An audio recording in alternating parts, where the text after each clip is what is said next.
Healthcare workers understand they've got a duty to care. They're doctors and nurses and others very much in this profession because of that duty to care. But there is a compact, and sometimes it's unspoken and sometimes it is not, that this institution you work for and in is going to protect you in some way, is going to take care of you. And there is an unspoken compact between people and their government that when the chips are down, government steps in and protects and cares for you. And in this case, many of the institutions in which healthcare workers work and government has failed the public and has failed healthcare workers. It hasn't been able to provide basic protection even in the form of PPE. It hasn't been able to provide adequate staff to expel people from working long hours. It hasn't been able to provide the psychosocial and emotional support. It often hasn't been able to provide the kinds of things like childcare that happen in other emergencies because of fear of infection.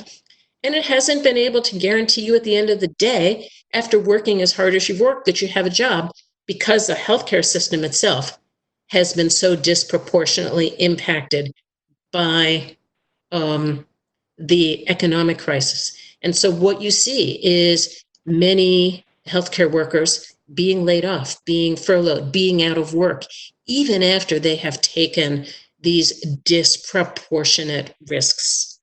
And so I think this failure and betrayal psychologically is going to have really devastating impacts down the road, and something I think that we need to think about as institutions think about how do they respond to this. And then along with that are what I would call these repeated assaults on professionalism.